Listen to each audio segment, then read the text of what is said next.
Assalamu alaikum. Wa alaykoum salam.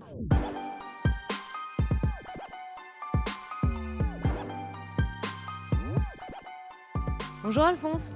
Bonjour Mick et bienvenue à tous et à toutes dans le Salon du Sbeul. Dans le salon du Sbeul, nous invitons le monde dans un salon itinérant. Un genre de scène qui accueille sans intimider et qui recueille des récits de vie. Des histoires en mouvement entre des ici et des ailleurs. Un moment suspendu, une parole enregistrée, un portrait tiré. En somme, une célébration de nous et de nos histoires et de nos héritages. Le Sbeul vient de l'argot et veut dire poubelle, désordre, bordel en gros. Pour celles et ceux qui n'ont pas vu le premier spectacle et qui ne connaissent pas encore le travail de ce collectif, tout part d'une pièce de théâtre qui a été mise en scène par Jonathan Monsef Kibani Boussaleh, qu'il a créé lors de la fin de son cursus en école de théâtre à Bruxelles. Il met en scène 4 acteurs et actrices racisés qui dénoncent le manque de représentation dans les théâtres, au cinéma, en fait dans notre société. Le postulat de cette pièce est que, vu que vous ne voulez pas de nous, dans ce cas-là, on part. Dans cette pièce, il y a justement un moment où il y a un salon de partage pour les personnes racisées entre nous, entre guillemets. Les actrices arrivent dans le public et viennent séparer le public en deux en fonction des personnes qui sont dans un processus de racisation. Donc ces personnes-là sont amenées dans un salon. On partage nos récits liés à nos vécus en tant que personnes sujettes au racisme, personnes descendantes d'exilés, d'immigrés, avec des récits qui pourraient être un peu plus communs. Et justement, c'est là d'ailleurs que Mick et moi, on s'est rencontrés. Ouais, absolument. On s'est rencontrés après une représentation du coup du Sbeul. Et je me souviens, je sais pas si tu te souviens Alphonse, que on était tous les deux vachement chamboulés. Cette fois-là, il y avait eu beaucoup de gens dans ce salon. Je tiens juste à préciser que Mick et moi, je pense que dans le monde, nous sommes les personnes qui ont vu le plus cette pièce. Je pense que je l'ai vue au moins plus de 10 fois, je crois. Oui, pareil. En vrai, j'ai commencé à être dans le Sbeul en tant que photographe. Du coup, cette pièce, je l'ai vue un nombre incalculable de fois. Et c'est vrai qu'en fait, des fois, il y a du monde, des fois, il n'y a pas beaucoup de monde dans cette réunion en non-mixité, du coup, de ce moment entre nous. Et cet entre nous, à cette fois-là, quand on s'est rencontrés, il y avait vraiment beaucoup de gens. Et je me souviens que je me suis sentie vachement portée. C'était très joyeux. Vraiment, il y avait un truc hyper fort. Et en fait, à la fin de la pièce, moi, à chaque fois, j'ai l'impression que j'ai rencontré 10 000 nouvelles personnes qui sont mes meilleures amies. Je pense que mettre le public à l'avant aussi, c'était une manière de mettre en lumière toutes les personnes racisées. Et ça a fait trop du bien, en fait. Genre, tout d'un coup, il y a un espace pour nous. Et on peut faire ce qu'on veut. Là, on partage nos récits, quoi. Mais du coup, vraiment, il y a un truc de possible, moi, qui m'est venu. Et c'est pour ça que le salon du Sbeul, je me suis dit, il faut qu'on le réitère. Il faut qu'on continue cette expérience et à partager ça. Il faut que plein de gens, il faut que tout le monde ressente ça. Je voulais juste faire une petite parenthèse sur le terme racisé. Je sais que c'est pas un mot qui plaît à tout le monde, mais pour l'instant, c'est un peu le seul mot qu'on a trouvé par défaut et qui exprime justement nos quotidiens de personnes qui vivent du racisme, le racisme qui vient du système, qui se base aussi sur le concept de race sociale, etc. Donc voilà, on voulait juste mettre une petite parenthèse par rapport à ça et pas, on a trop hâte et on est là pour les suggestions, pour de nouveaux mots, etc. qui puissent mieux nous définir. Je voulais continuer sur le bas du coup de cette pièce-là. Mick qui était là en tant que photographe, moi en tant que vraiment fan girl où je les suivais partout. Bref, j'ai enfin atterri du coup au costume sur cette pièce-là. Et puis en fait de cette pièce a été créé un collectif qui s'appelle du coup roulement de tambour, Mick. Le Sbeul. Du coup voilà, dans cette équipe de base, elles étaient 4, 5. Du coup, avec le metteur en scène Jonathan et l'assistante à l'époque mise en scène, c'était Louise. Ils étaient 6, quoi. De 6, nous sommes arrivés à 13, 14, j'ai l'impression. Voilà, on a grandi la famille. Et du coup, une deuxième pièce qui s'appelle Assalamu alaikum.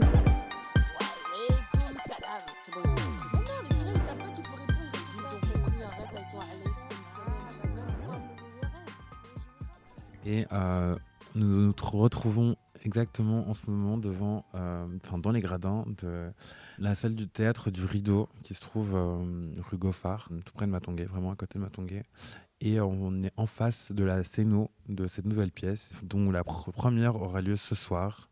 Je voulais juste parler de ce collectif et du travail de ce collectif. Et il y a une page Instagram, qui s'appelle Le Sbeul. N'hésitez pas à suivre, parce que voilà, Le Sbeul, au-delà des projets de théâtre, a envie de soutenir aussi d'autres projets de tout type. Et donc là maintenant, Le Sbeul arrive un peu à se manier les institutions. Je rigole un peu, c'est pas vraiment manier les institutions, mais en tout cas un endroit qui voudrait justement accueillir de plus en plus de projets et aider, s'aider entre nous pour pouvoir y arriver. Ouais, exactement. Puisque on nous a aidés, on aimerait aussi pouvoir aider. Donc, n'hésitez pas à nous envoyer des messages si vous avez besoin de soutien et tout.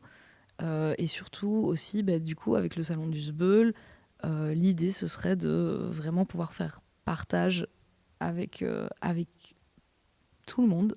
Et du coup, on lance un petit appel à toutes les personnes qui voudraient s'exprimer sur ces sujets, qui ont vu la pièce. Ce serait mieux parce que quand même on a des sujets...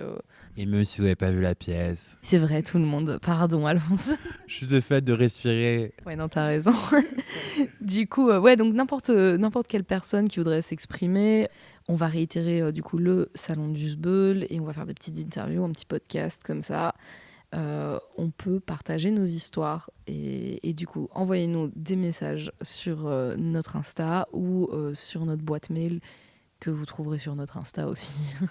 En parlant d'histoire, c'est quoi ton histoire, mec? Mais quelle transition! Alors, en fait, je suis née ici à Bruxelles. Ma mère, elle est polonaise, mon père, il est pakistanais, né au Burundi. Je suis une personne transgenre, je suis non-binaire. Et voilà, ça c'est moi, un petit peu in a nutshell, on va dire. Et mon parcours, en gros, je suis arrivée dans le Sbeul en tant que photographe et graphiste. J'ai été hyper sensibilisée à tout ce que j'ai vu. J'ai pleuré maintes fois et je me suis retrouvée face à moi-même beaucoup de fois. Et ça m'a vraiment juste donné de la force, en fait. Ça m'a montré que même si mon histoire, elle est hyper spéciale. En fait, il y a plein de gens comme moi et que je suis pas seule. Et ça m'a fait du bien, vraiment. Je m'étais dit que mon histoire, elle serait jamais représentée parce que je suis fracturée, entre guillemets. Ma mère, elle est blanche, mon père, il est racisé. C'est un peu compliqué, j'ai des fois, de trouver sa place. Et du coup, ouais, c'est vrai que dans cette pièce, je me suis sentie représentée.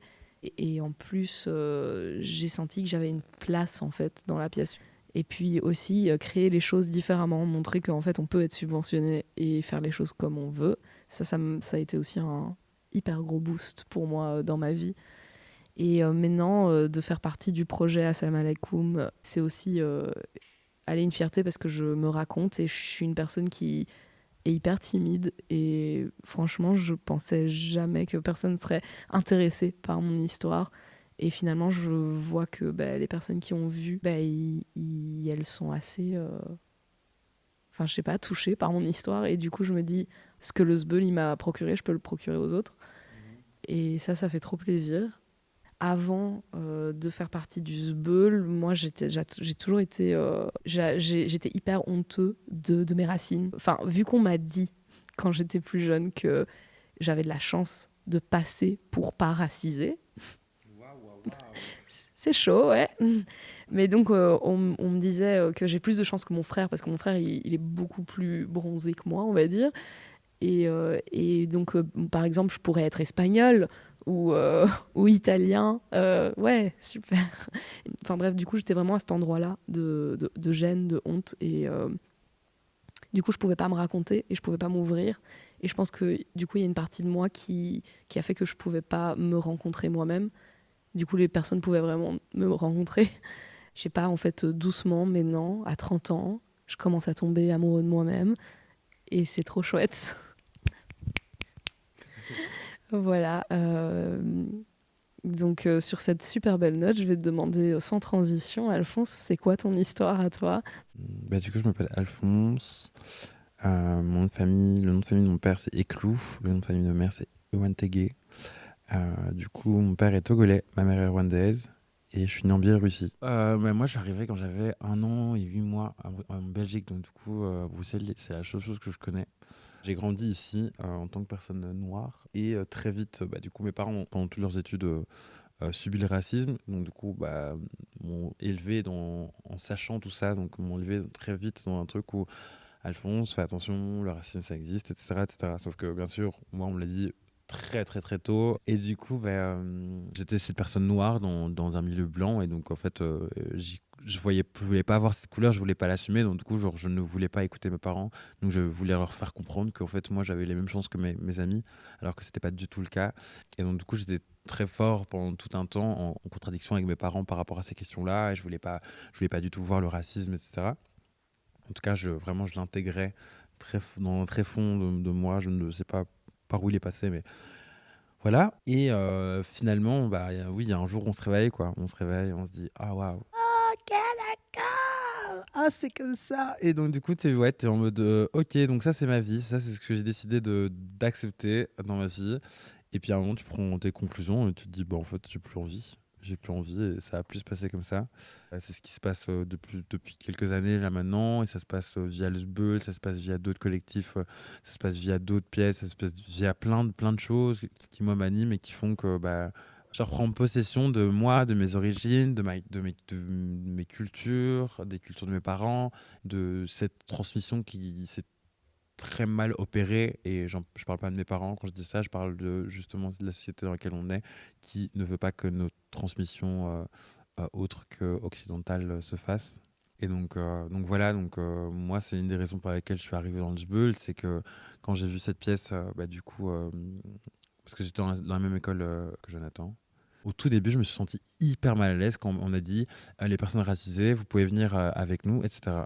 Moi, j'étais en mode waouh, ok, donc ça fait, moi, je crois que ça faisait 2 ans que je regardais du théâtre. Donc je ne viens pas non plus de cette culture-là théâtrale, mais ça faisait 2 ans que je regardais du théâtre et je voyais tout le temps les mêmes personnes sur scène. Et là, je vois enfin une première pièce où en fait on parle de moi. Cette pièce, on l'adresse directement à moi et à personne d'autre. Et en fait, on est ensemble et, euh, et enfin, on a l'occasion, on a genre 45 minutes pour juste être les stars qu'on mérite d'être, tu vois. On m'a jamais donné de privilège, entre guillemets. J'ai toujours soit pris quelque chose, soit voilà, mais on m'a jamais genre offert un privilège face à des personnes blanches dans ma vie. Et donc là, à ce moment-là, on me dit, ok, les personnes racisées, vous pouvez venir, les personnes blanches, vous restez là. Et moi, je t'avoue que la toute première fois que je l'ai vu, je me suis dit, personne ne va croire que je suis racisée. Et du coup, je suis restée dans le public. Et puis, j'ai vite compris que je n'avais pas ma place là. Moi, on m'a dit, je passe pour blanc, donc j'ai pas ce vécu-là. J'ai pas enfin, même si, du coup, après, je me suis rendu compte de toutes les violences que j'ai juste acceptées comme normales, euh, de part du fait qu'on a normalisé et qu'on m'a fait passer pour quelque chose que j'ai jamais été, en fait, et que je passais pas. Ouais, moi j'ai ressenti aussi ce malaise-là. Et du coup, j'avais hyper peur, etc. Et puis boum, on arrive dans cet espace et on nous accueille de la manière dont on nous a accueillis. Et juste en fait, on est en mode ok, chill. Et genre en fait, ouais, on va prendre le temps. Et c'est ce qu'on est en train de faire d'ailleurs.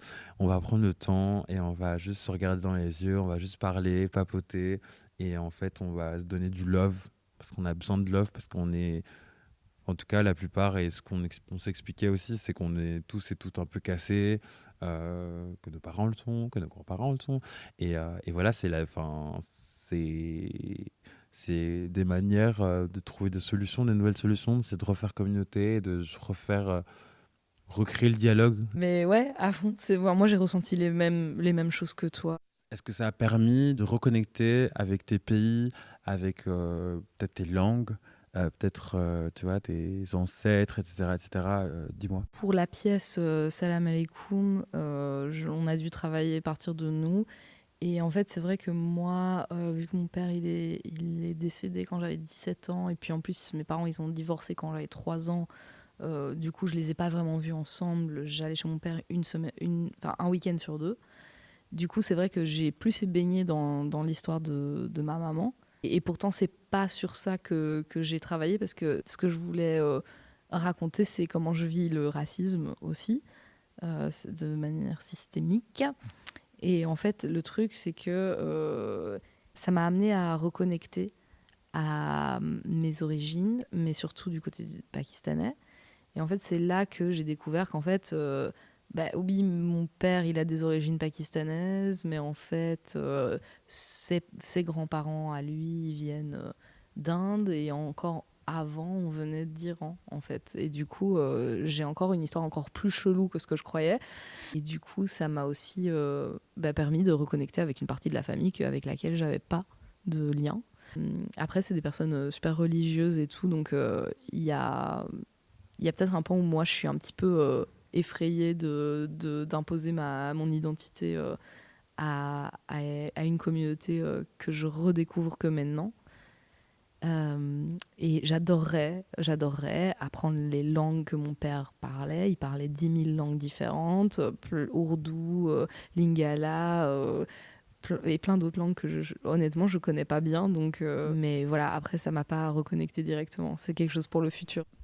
Moi, de mon côté, par rapport à comment j'ai réactivé cette réappropriation de mes cultures, c'était via un premier voyage que j'avais fait au Rwanda en 2017. J'avais déjà été avec ma famille avant, mais là, c'était la première fois que j'y allais seul dans la famille de ma mère, mais c'était un peu la première fois que enfin, tu vois, j'étais pas avec mes parents. Il y a d'office des choses qui se créent, quoi. Enfin, tu vois, il y a d'office un lien qui se crée, t'es en mode waouh, mais en fait, je me suis toujours senti belge, mais en fait, je suis pas vraiment belge, mais en fait, mais est-ce que je suis biélorusse ou togolais ou rwandais, mais en fait, je suis, enfin, tu vois, ce truc où en fait, t'as l'impression d'être nulle part chez toi, ou moi, j'avais grave ça quand j'allais au Rwanda avant, c'est que on me disait tout le temps Umuzungu, et Umuzungu, c'est dire blanc, tu vois.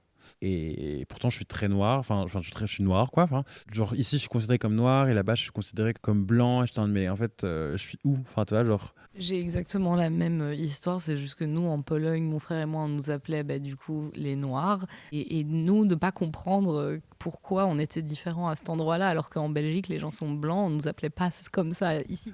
Bah, du coup, ouais, j'ai grave eu ça. Ça peut, genre, aussi un peu, pas te dégoûter, mais t'es en mode, mais qu'est-ce que j'ai fait? Et t'essayes de t'intégrer, mais en même temps, c'est pas. Enfin, moi, pour moi, c'était pas possible dans le sens où, genre, je parle pas du tout Kinyarwanda, enfin, je parle pas du tout la langue. J'ai grandi ici, donc du coup, enfin, des manières de fonctionner qui sont aussi différentes. Et je pense que le fait d'aller dans son pays d'origine sans ses parents, ça active quelque chose de ouf. Puis sachant que moi j'avais été, du coup, à ce moment-là, dans ce voyage-là, j'avais été au mémorial des génocides des Tutsis.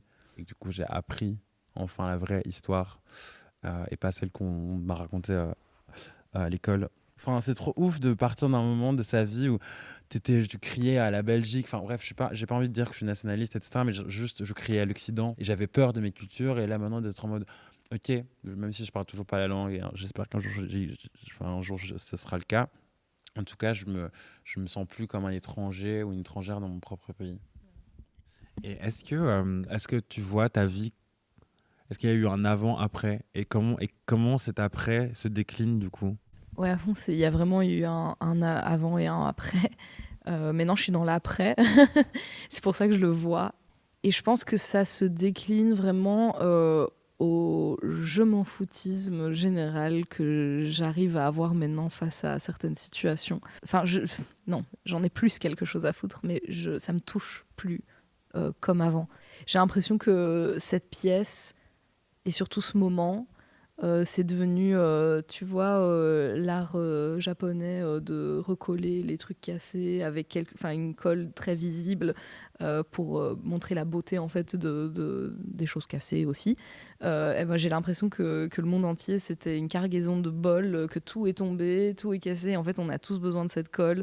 Avant, j'avais juste les morceaux dans le pot, mais en fait maintenant je les ai assemblés et je suis complet. Et en fait, j'ai vraiment l'impression qu'il y a vraiment ça. Et comme je l'ai dit un peu avant, du coup, j'ai vraiment l'impression de me redécouvrir qu'en fait, je suis une chouette personne, c'est cool, la vie, c'est chouette, je dois pas la subir, je dois pas me dire, vivement que j'arrive chez moi parce qu'en fait, tout est lourd et tout est pesant. J'ai plus trop ça. Même si des fois ça revient. Il y a une petite voix en moi, mais je la fais taire très rapidement. Elle est devenue toute petite. Et avant, il y avait que ça. Avant, j'étais paralysée par cette voix et maintenant c'est moi qui la paralyse. Quelque chose comme ça, quoi. Et j'ai vraiment l'impression que du coup, ça a changé ma vie parce que du coup, maintenant, j'entreprends ma vie différemment. Ouais, c'est tout. Ouais, non, mais pour moi, ça a été assez radical de base.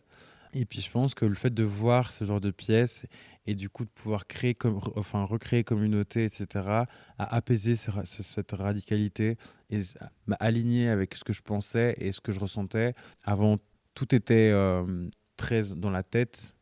Et puis parce que voilà, avec tout ce que, enfin, parce que j'imagine que euh, nous ne sommes pas les seules personnes à avoir vécu enfin, de racisme, mais racisme, je veux dire aussi la violence que le racisme peut faire dans nos corps et, et les violences physiques que aussi le racisme crée aussi via la police, etc. Et je voulais juste intellectualiser toutes ces choses-là, toutes ces violences, et que le fait de voir ce genre de pièces ou d'autres, ou même d'aller à des événements entre personnes racisées, enfin en faire des groupes, etc., de parole, et ben, justement, ça a créé vraiment chez moi quelque chose de ok, je prends soin. Comme si j'allais voir un psychologue ou une psychologue, tu vois. Bah donc ouais, c'est ça. Genre c'est un truc de ouais, il y a eu un peu un avant-après. C'est en mode on va pas prendre soin de moi. En tout cas, c'est pas la société qui va le faire. Et donc du coup, c'est à moi de le prendre aussi en charge. Et même si bah je passe mon temps à essayer de tu vois comprendre les mécanismes qui font que la société réagit comme ça et pourquoi, enfin d'où on vient aussi et pourquoi nos parents sont de cette manière-là et sont aussi cassés, etc. Je pense qu'il y a aussi comment bah, on active aussi ce rôle de prendre soin de nous en communauté. Et voilà. Ouais, à fond. Et moi, j'ai eu, du coup, en même temps, un peu enfin, pas la découverte, mais plutôt, je veux dire, plutôt révéler au monde que je suis une personne transgenre et non binaire. Et c'était un peu en même temps que tout ça, ça s'est fait. Et trouver une communauté, ressentir vraiment que, au final, genre, je peux porter quelque chose. On peut porter quelque chose ensemble. Ça a été vachement important. C'est vrai que j'aurais jamais cru qu'une histoire comme la mienne puisse être racontée dans un théâtre, quoi, vraiment, vraiment pas.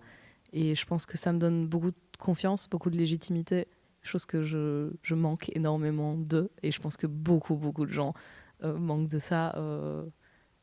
Et je pense que vraiment, en tant que personne fracturée, on est beaucoup et on a vraiment besoin de retrouver la force.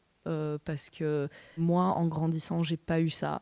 J'ai pas eu la représentation que j'avais besoin et ça a fait que tout mon dialogue interne, enfin, tout ce que je vous dis aujourd'hui, je l'avais déjà quand j'étais jeune, mais je le validais pas du tout. Genre, c'était pas important. Genre, quand j'avais 12 ans, que je dis à ma mère, à 18 ans, je deviens un mec, je sais pas ce que je dis, mais tout le monde rigole parce que bah, c'est pas quelque chose qu'on pense être possible non plus. Et du coup, pour moi, genre, donner de la représentation, c'est hyper, hyper important. Donc, vraiment, n'hésitez pas à venir partager avec nous parce que vous pensez peut-être que votre histoire, elle est bête et elle est pas intéressante et tout, mais en fait, c'est tout le contraire. Vraiment. Et tu disais que bah, du coup que ta mère t'a pas donné, enfin t'as pas écouté par rapport à ce que tu disais. Et est-ce que du coup maintenant tu te sens un peu plus écouté, que ce soit avec ta mère ou avec les personnes qui t'entourent ou le collectif dans lequel tu es? Bah, du coup, oui, dans les communautés, je me sens beaucoup plus vue. Et enfin, dans le collectif, bah, voilà, j'ai ma place. Je pense que je la prends bien. Si vous venez voir le spectacle, vous verrez. Euh, Avec ma mère, c'est un processus, c'est un chemin que je critique pas du tout et que je suis vraiment. J'ai de la chance d'avoir une mère qui, quand même, m'accepte, même si elle-même n'a pas été éduquée sur ces questions. Donc en fait, c'est normal, entre guillemets, qu'elle puisse pas me comprendre parce que bah, ça a été vu pendant longtemps comme. Bah, ça n'a pas été vu. Mais je pense qu'on est au début du travail, quoi. 7%, pas plus. Genre, tous les anti-wokistes et tout, ils disent qu'on parle que de ça et qu'il n'y a que ça. Mais en fait, la vérité, c'est que quand même, une fois qu'on rentre dans ces communautés, on voit beaucoup de ça. Mais au final, dans les mainstream et tout, on est toujours très, très loin de ce qu'on devrait avoir comme représentation et comme acceptation et juste normalisation. Je parle pas juste des personnes transgenres, hein, je parle vraiment de tout le monde. Je pense que quand on est un enfant, on n'a pas accès à beaucoup des communautés ou pas toujours. Et franchement, ça aiderait qu'on soit représenté autrement que des personnages secondaires ou genre il y a une personne chelou dans le groupe d'amis. Tu vois, c'est un peu on n'est pas encore là où j'aimerais qu'on soit, mais je pense que le travail qu'on fait avec le SBEUL et je pense que le travail que toutes les personnes qui sont engagées dans les luttes intersectionnelles généralement aident à ça et à la représentation. Mais il faut continuer. La bataille n'est pas finie, vraiment pas. Enfin, ça, c'est ma vision du truc et c'est peut-être parce que j'accumule beaucoup de trucs sur mon dos, mais je veux dire, oui, biracial, transgenre, non-binaire, ok, ça va, enfin, genre, je veux bien encore prendre d'autres trucs sur le dos, mais bref, tout ça pour dire, je pense qu'on n'est pas encore tout à fait là où on aimerait être, mais c'est le bon chemin, je crois. Et toi, est-ce que tu ressens un changement depuis que tu es dans le SBEUL, ou genre récemment, dans les dernières années, ou maintenant même, est-ce que tu ressens qu'il y a une différence dans la représentation de personnes comme nous et même juste pour toi, comment toi tu le ressens? En fait, je pense que le fait d'avoir eu l'occasion d'entendre des récits qui sont similaires aux miens et d'en entendre de plus en plus, bah, du coup, il y a une colère qui s'installe. Il y a une colère qui est du coup légitime. Au niveau des représentations, moi je pense qu'on n'y est toujours pas, mais après je suis une personne très pessimiste, donc du coup en vrai ce manque de représentation crée justement un pessimisme des personnes de nos communautés, parce que on se dit pas, je vais pas grandir en me disant je vais devenir enfin si, quand même quoi que enfin moi j'ai grandi en voulant être présentateur télé, mais justement parce que j'avais vu Harry Roselmack à la télé, tu vois, et que c'était le premier présentateur noir, et donc je me suis dit que j'allais être lui, tu vois, mais sinon avant ça je me suis jamais dit que j'allais être tu vois, à la télé, ou enfin mais je n'y serai jamais d'ailleurs, mais voilà, tu vois, je me suis jamais dit que j'allais être banquier ou genre mathématicien, tu vois, parce que j'ai jamais vu ça dans ma vie. Je me suis dit bon bah voilà, je vais être Harry Roselmack. C'est bête, hein, mais genre en vrai, regarde le SBEUL, c'est 7 au plateau, il y a une personne blanche, mais j'ai l'impression que toutes les pièces où il y a des personnes racisées, c'est soit elles sont genre tous et toutes racisées sur le plateau, ou alors il y a genre une personne blanche dans le lot, mais sinon c'est tout, quoi. Mais la preuve, enfin genre là, maintenant, si on se pose la question, qui sont nos acteurs, actrices préférés racisés? Enfin, tu sais, il n'y en a pas 10 000, hein. Enfin, donc, moi, la première personne à qui j'ai pensé, elle est afro-américaine, tu vois. Donc, du coup, enfin, je pense que voilà, ce pessimisme, il est là, tu vois. Il est plutôt générationnel aussi. Tu vois, de ce truc de se dire, en fait, là, depuis un petit temps, là, il y a plus de ressources. Tu vois, il n'y a plus de ressources. Et dans 50 ans, il y aura une crise alimentaire, même dans nos pays, etc. Enfin, tu vois.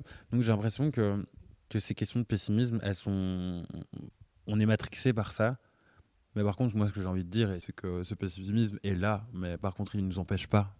Et je pense que c'est juste qu'il nous ramène sur Terre, et que, du coup, enfin, en tout cas, moi, il me ramène sur Terre, et c'est ça qui fait que je peux continuer à faire ce que je suis en train de faire, et ces projets, etc. À fond, et c'est hyper important de continuer à en parler. Et je veux dire, c'est pour ça que je pense que, tu vois, la colère dont tu parlais, en fait, c'est un feu. C'est un feu qui nous anime, en fait. Et du coup, ça va pas nous consumer, ça va nous animer, et c'est ce que c'est en train de faire, et c'est ce qu'on fait. Ils m'ont dépossédé de tout. Ils font passer le chien pour un loup. Ils font assis, debout, couché. Donne-la pas de petit toutou. Donne-la pas de petit toutou. Je voulais demander, est-ce que tu as envie un peu de nous parler de ton travail? Parce que tu disais que tu étais photographe.